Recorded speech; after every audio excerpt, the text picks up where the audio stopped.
Bienvenidos, what's happening now? In today's episode, we warp ourselves a few centuries forward to that star date in the sky. We talk about the implications of holodeck technology, this brand new matter-energy conversion process that got social network spheres all at Twitter, and we'll rejoice in the defeat of humanity's greatest foe, poverty. And finally, it seems secular humanism has won the culture wars. Yay! Is this a good thing? I don't know. Is it a bad thing? I don't know. You'll have to ask our prestigious guests today on What's Happening Now.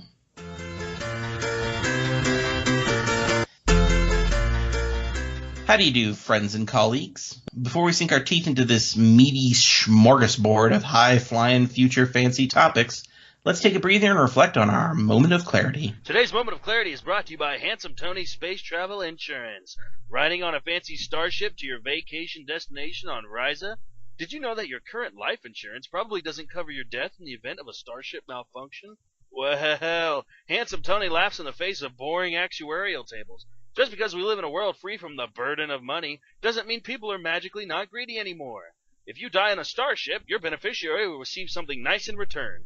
Maybe a few hours in a luxury suite holodeck, or even an entire Angorian slave colony, all to command at their own draconian whim. Call Handsome Tony today. Subspace Network ID A133242T-9JJ2ISSII3-9388DJ UUYO-22293. And now for the moment of clarity. Actually, fuck this. Why is the moment of clarity sponsored? I'm out of this shit. Alright, welcome to the show, folks. I think that's the first time we actually haven't had a moment of clarity. What the hell was up with that ad, man? I don't know, man. I don't even know. I really just don't know. This is supposed to be the capitalist-free future from science fiction. Why was there an intrusive ad right before our moment of clarity? Sounds like it really pissed off the announcer. I hope he's back next week. He's probably gone forever, and I'm looking right the fuck at you, production booth. You should know better. Oh well, our adoring listeners still have you and I. That should be very comforting, especially to the ones that donate weekly to our Patreon. Please, guys, donate to us today. We need every cent we can get. Wow, only one page of the script down, and we've had one ad and one desperate plea for donations. Wait, we're not reading from a script. What are you talking about? Sorry, man, but you sound super telegraphed week in, week out. Everybody can tell. You're obviously reading from a script. You need to rehearse more, or maybe we just accept that you're not a great voice actor when you're not doing a silly, over-the-top voice. You just can't play a straight character at all, and you just don't sound convincing. Damn, that cut me pretty deep, man. Well, anyways, let's get on with the topics. First off, holodecks. Josh, for anyone who's never watched an episode of Star Travel's A New Class, what is a holodeck? Well, Jack, a holodeck is a mid to large-sized room that uses force fields and hologram technology to simulate virtually any setting or person as if they were real. You can use all of your senses to interact with the settings and people that are generated by the computer. And as the technology has gotten better over the years, the uncanny valley between facsimile and reality has narrowed quite a bit. Was that Shrek? Are you doing Shrek now? Why are you using a bad Scottish accent? Well, mon frere, it seems that you only like my voice acting when it's over the top. Okay, that's fine. So, Josh, do you think that instead of traditional homes, everyone could just live in a holodeck? Sure, I guess that'd be reason. Okay, enough of the stupid accent. Anywho, your idea sounds pretty solid. You could cut down on house sizes quite a bit. I've got a better application. If your loved one lives miles or even light years away, the two of you could just get in your respective holodecks, generate the same setting, and by using instant subspace data transfer, you could basically make it seem like you're in the same room spending time together in person. Okay, Jack, so would holodecks use a form of matter-energy conversion? Maybe some elements of it could, but the major features wouldn't use matter-energy conversion. Alrighty. So for the confused listener, matter-energy conversion is just what it sounds like. It's the process of converting matter into energy or vice versa. Ideally, any form of matter could be produced, including food, water, various medicines. This technology could solve world hunger virtually overnight. As long as the sun doesn't burn out. Oh, but is the sun burning out on the schedule anytime soon? Nope, not that I know of, but I'm not a scientist, even though I like to pretend I am. Wait. Are you saying you dress up in a white lab coat and buy a bunch of beakers and sciencey looking equipment for a scientist-type role play? Or do you mean you like to spout off a lot of bullshit about science to show how smart you are? That would be the former case, yeah, dingus. I don't spout off about science to show how smart I am. I do it to educate people like you. Oh, you must be a big Rick and Morty fan. How illuminating. Never seen it. Well, you're smart enough to watch it. Did you get that Szechuan sauce? I watch Big Bang Theory instead. Okay, you genius level right here. Yep. How illuminating, Jack. Mm-hmm. Okay, so what all does your scientist roleplay entail, if I can ask? Good question. And I would answer it, except the graphic sex details wouldn't be appropriate for our listening audience. Chris. All right. Hey, Chris. Glad to make a show Hey, buddy. just for you.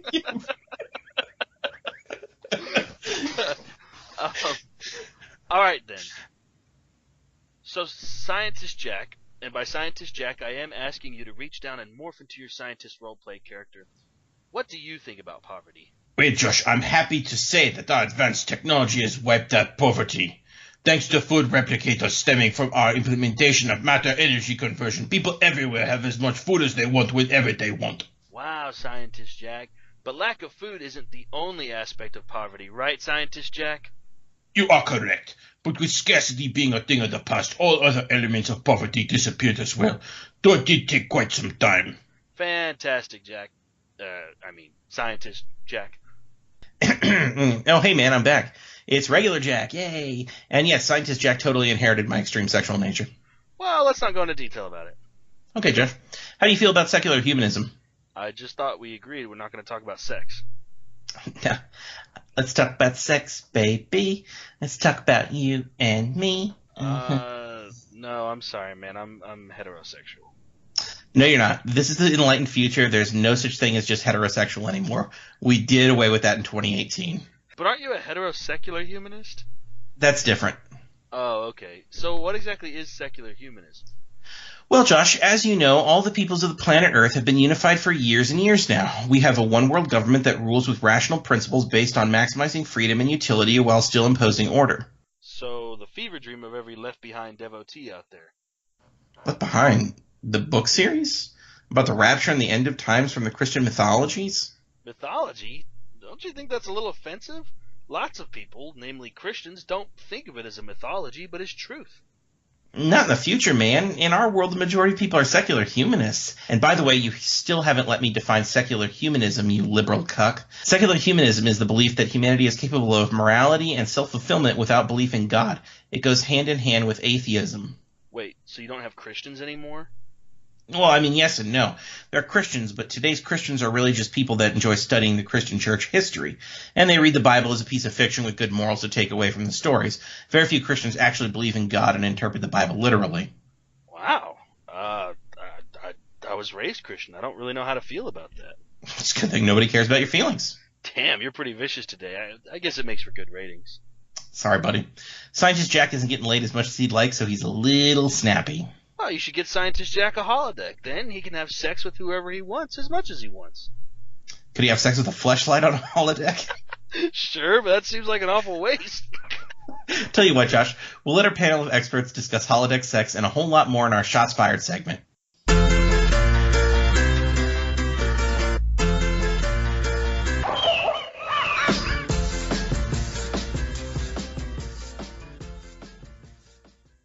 It's the all-new adventures of Frank Whitaker. Watch America's foremost hard-boiled detective as he gets on the case.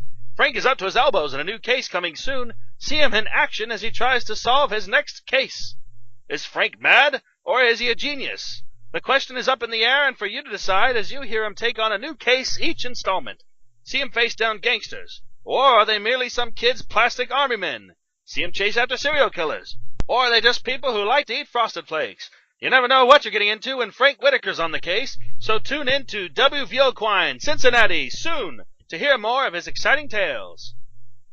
Hi, I'm Dave, and I'm here to tell you about this exciting thing about me and my shop. That's right, I run Dave's Award Shop. Dave's Award Shop has been operating in the city for 8 years, selling you the awards you deserve. We provide a service for the community, a service that we charge money for.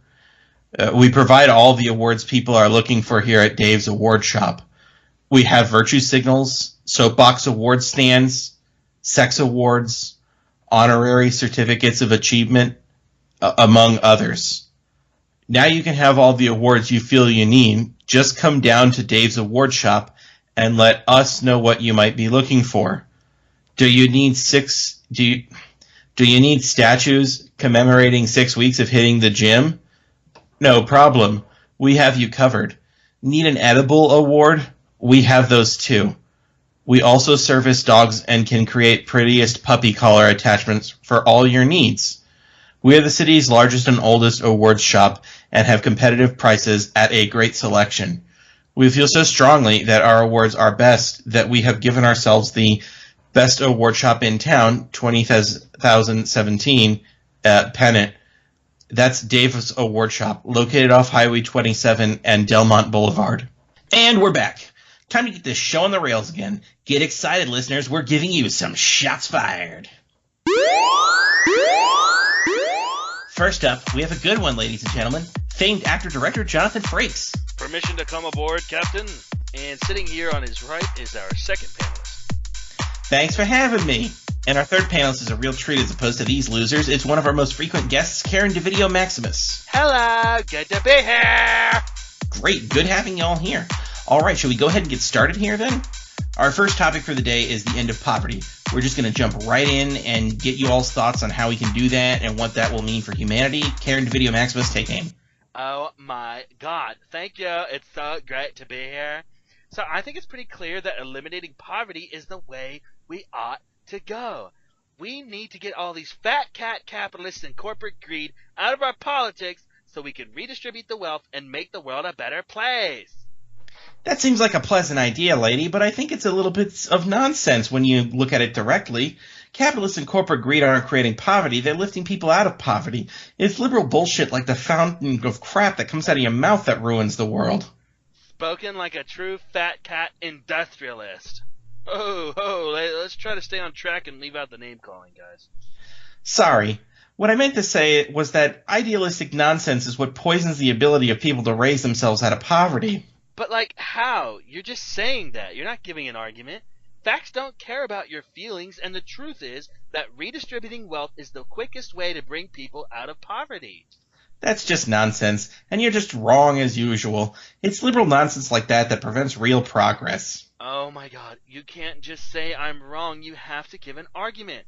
Mine is that by distributing funds more evenly, you give people without any resources the ability and opportunity to keep themselves stable for a long period of time.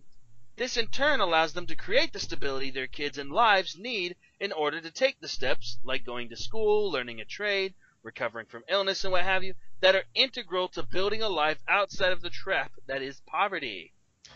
Wrong, bitch. That's just a bunch of liberal crap. Why don't you tell me how leprechauns are going to fix everything along with the rest of this fairy tale you're telling me? This is great fun, guys, but let's go ahead and move on, okay? No. You know what, Jack? Fuck this guy. I have given a well-reasoned argument. Look, studies done in California have shown that giving the poorest of people permanent homes helps substantially reduce poverty. My argument hasn't been addressed yet. You give people homes, their lives are more stable, and they start accumulating wealth. To give them homes and the like, you have to distribute wealth to start with. Would you like a glass of milk before your daddy comes and reads you the sequel to that bedtime story, dear? What a load of nonsense. Besides, it's not even worthwhile to raise people out of poverty. Fuck them. How can you say that? We have a moral obligation to those who have been harmed the most and are the most vulnerable to alleviate their problems when it is our power to do so, and overall reduce the needless suffering of the world. Fuck them. They can burn in hell. Your idealistic hippie bullshit is a complete fabrication. Okay, so now we are moving on. So in addition to eliminating poverty, one speculative way that this might be accomplished is through matter-energy conversion. Mr. Frakes, this seems up your alley, so why don't you take the shot? Thanks, Jack. Did you know that I'm Jonathan Frakes, TV's Will Riker? Anyways, who's that over there? That's the key grip. No, that guy. The guy I'm pointing to. Who is he? Hello, y'all. It's good to be here. I am Jonathan Frakes, TV's Will Riker, and who the hell are you? Oh, God, fuck me. That's Dan Goodman. He's a janitor who used to work here. Hi, Dan. I haven't seen you in ages. Yeah, they threw me off the show a while ago and then fired me from my janitor job. Sounds like you deserved it. He definitely did, and I have no idea why he is back. Oh, real quick, I'm Jonathan Frakes, TV's Will Riker, and how did you not notice him? Are you as blind as Geordi after his visor was broken in Season 5, Episode 7? I don't get that reference. I just didn't notice him because I'm a creep and was staring at Karen's huge tits. I mean, they're like 2 cup sizes larger and just perfectly shaped, just bigger and better than last time she was here.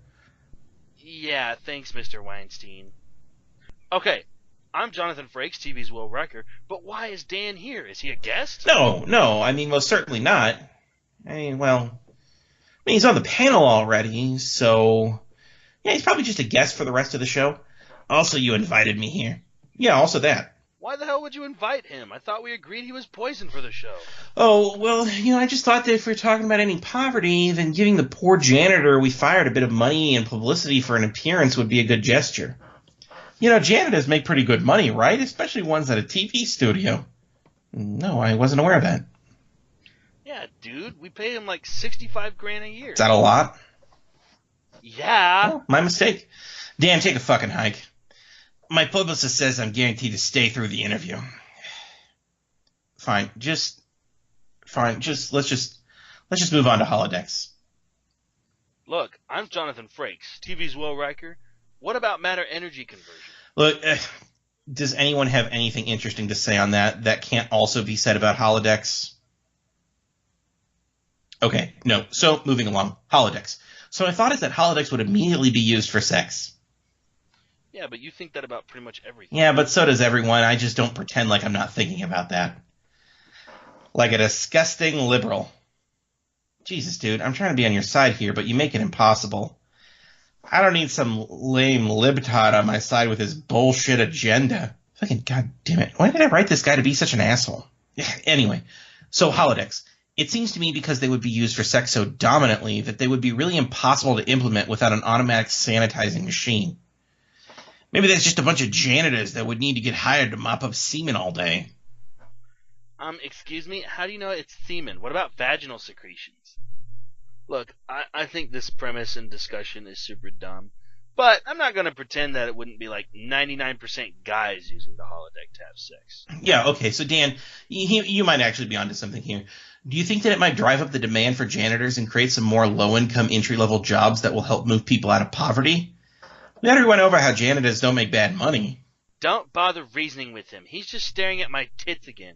What a Weinstein. Well, you liberal cow, if you didn't have those udders hanging in that skimpy top, maybe all those pigs here wouldn't be so distracted. Dude, frickin' Weinstein over here. She has a pantsuit on, man. And Karen, Jack is clearly playing with his phone. Josh is right. I'm playing Canasta on my phone, but I am thinking of holodecking Karen if we had a holodeck right around here. See, you guys accuse me of being unable to multitask, but I actually can do that.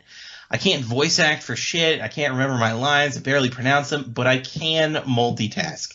So would someone just answer the fucking question about what you think holodecks would do for society? Well, I don't know. By the way, I'm Jonathan Frakes, TV's Will Riker. On the Next Generation set and show, we did a lot with the holodecks. The thought was that the novelty of having holographic sex would probably wear off pretty quickly, especially for the kind of people who would be in Starfleet. So, we suspected that they would be motivated by higher-order pleasures, and thus would engage in the sorts of games and antics that you see them doing on the holodeck on the show. That's a really noble way of looking at people, but men are pigs! They would probably just create holodecks of their sisters and mothers to have sex with. Only a perverted, immoral, liberal mind would concoct such an idea. I think holodecks would be used for a variety of purposes. Sure, some people would use them for sex, but they would also be utilized for satisfying higher-order desires, creating efficient living spaces, general gaming, and training and practice for much more dangerous and difficult events.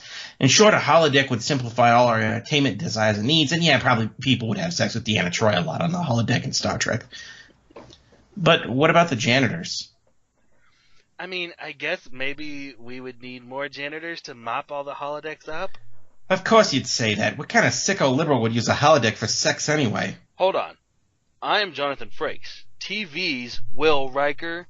In Voyager, they do imply that sex happens on the holodeck.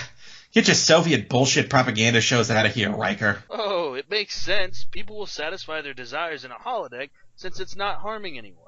Some of those might include sexual desires. No, that's immoral and wrong. Let's move on.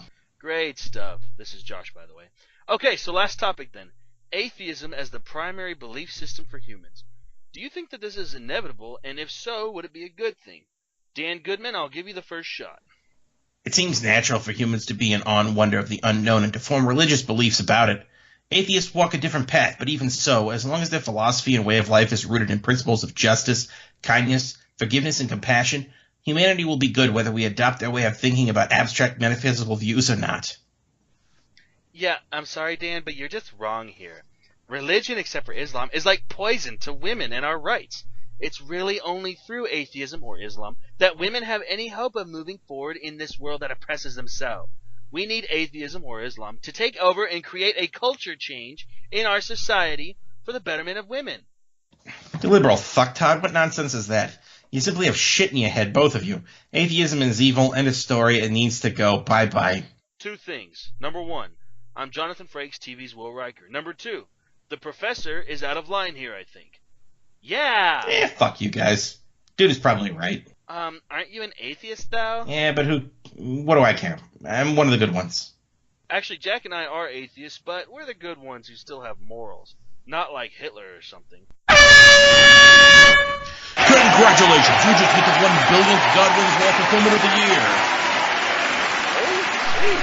So, what do I get? You win the knowledge that you are lame and can't have a rational discussion. Congratulations! Oh, well, that sucks. Alright, up next we talk to Elon Musk. Don't go anywhere. From WVO Quine's Cincinnati studios, it's time for the What's Happening Now World News Bulletin. Hello, folks. I'm Kent Newsman, reporting for the Federation Chronicle 2371. Federation scientists today announced the discovery of a time-space anomaly.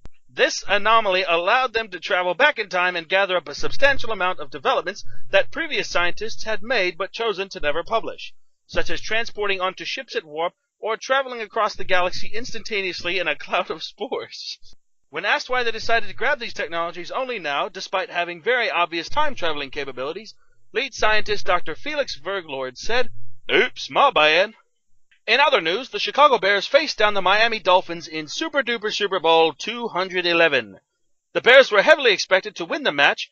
However, after going down by 40 points into the fourth quarter, the Dolphins rallied around an older man wearing a classic-era windbreaker who was sitting in the stands. The Dolphins rallied to only lose by 20. This is the first Bears victory since Super Duper Super Bowl 11. Yes, football is somehow still a thing. Later tonight on the 6 p.m. news, we will be discussing these stories as well as some newly discovered uses for holodecks, besides recreating 20th century novels and entertainment venues. I'm Kent Newsman, barely reporting for the Federation Chronicle. Welcome back to the show. As most of you already know, in the year 2028, the CEO of Tesla Incorporated, Elon Musk, decided to cryo-freeze himself for 340 years to see how the future would turn out. Well, guess what, folks? We have Mr. Musk in the studio today, and he's ready to share his thoughts of the year 2370 compared to his own time. Mr. Musk, how are you feeling today? I must say, Joshua, I am renewed and refreshed after 5-hour holodeck session in bathhouses of Urgenia 3. What the hell is Urganian 3? It's third planet in the Urganian system. Why would it have a 3 in its name? It has inhabitants, right? Yeah, sure. It's a class Musk planet and has population of just under 500 million Urganian 3-ians. Then surely they'd have a name for their own planet. Technically, Earth is the third planet in the Sol system, but we don't call it Sol 3. Okay, fine. I created holodeck program based on the bathhouses from fictional planet in the sci-fi novel I'm reading. Okay, glad we could clear that up. Alright, Muskie, what do you think of the year 2370? Well, I do like fancy technology, the food replicator, space travel, and holodecks, of course, have been amazing for my sex life. But I feel that something is missing. This future seems hollow. Wow, that's pretty sad. I guess since I'm not from your time, I never really unnoticed it. It's not that big a deal. Being such a huge genius, I was never really able to connect with other people in my own time because I'm too smart and they're stupid. So I usually spend all my time on the holodeck interacting with computer simulations that actually seem more human to me than actual people, and no mathematics, which is the hallmark of being smart. Wow, man, sounds like you need to get out more. Nah. Okay. Like you said, you're a massive genius. In your own time, you were known as a visionary who was constantly invested in programs that would jump humanity forward with technology. Yes, all those things are true about me. Let me do some calculus and prove it. So what are you working on now? Oh my god, Ben, I'm glad you asked. Now that lots of the world's biggest problems are solved, it seems that my usual brand of ingenuity just won't cut it anymore. Okay, so what will you do? I've decided to become world's foremost holodeck program designer. I've been working on tons and tons of different holodeck programs, each and every one of them an exciting new adventure set in exotic locales, and it all ended in massive orgies. Orgies? Yes, So the only purpose of the adventure is to serve as a lead up to a huge holodeck sex party? but yes, Joshua, don't be such a prude. This is the future. Everyone is from super open about sexuality land, and everyone fucks each other all the time nonstop. So if I had you design me a holodeck program where I get to be Spider-Man and sling around New York City from building to building, rescuing people and fighting the Green Goblin and Venom, it would end with a big orgy? Exactly. After you've saved them all, you can have a giant orgy with them. I mean, you're slinging around with, like, webs. Like, what do you think that means? That's like, come. Come on, man. What if I wasn't in the mood? You're always in the mood. Okay, yeah, that's true. I do have a pretty active sex life. But what if someone else was using the program and just wanted to go on an adventure? Here's the thing, Josh. I'm all about efficiency. I understand people use holodeck for fun and adventure, but I also recognize that people use holodeck for tons and tons of sex. So I just meld two together. Okay, so you're saying the average person, after going on an adventure in the holodeck, will be so worked up physically, have all their blood pumping, they would just immediately initiate a sex program right afterwards anyways? Exactly. So I give the people what they want. Now, after they do get all worked up, they can stay in character and bang anyone from that fantasy. If you have to switch the program, then their minds might get off track and they lose their horniness. Okay, so holodeck programs that end in sex. Check. What else are you working on, Mr. Musk? Tell me, Josh, do you like movies? Well, yeah. I'm working on a program that uses AI to convert movies into a format that can be viewed on holodeck. Wow, that sounds like a pretty neat idea, actually. Yeah, it is. It's cool because it's my idea and I'm Elon Musk and I do math and I'm smart. And then before the credits roll on this movie thing, the viewer can have an orgy with all the characters from the movie. But what about characters that die before the end? Well, I didn't realize you were that kinky. No, I was asking for a friend. Hey, I'm not judging. Necrophilia is totally cool. It's the future, baby, and you're a real handsome guy. So last question, is there anything about the 21st century that you miss? Actually, Josh, there is. My family, friends, businesses, children, and my entire life. That's a lot. Why did you freeze yourself and come to the future? Because I realized that they're all replaceable and I could just have all those things again in a holodeck. But wouldn't you be able to tell the difference? What if you wanted to go back and have all those things again as they actually are? Well, I suppose I could create a temporal displacement field by firing tachyon particles out the forward disruptor dish on a starship, then transport myself into a displacement field. Of course, I'd need to reconfigure the quantum temporal matrix so that I could specify an exact time and place, but give me a supersonic frequency inverter running on isolinear subsystem X547, and it'd be a cinch. Damn, if it's that easy, you'd think everyone would be traveling through time. It's not that easy, Josh. I'm a genius. I do lots of math, so only I can think of something like that. Besides, life is far better for me now. Of course, I'm getting the itch to cryo-freeze myself for another 1,000 years and see what that looks like. Well, if you do that, see if you can track down my relatives while you're at it. No thanks. I don't like you, so I probably hate your relatives too. Elon Musk, everyone. Don't go away.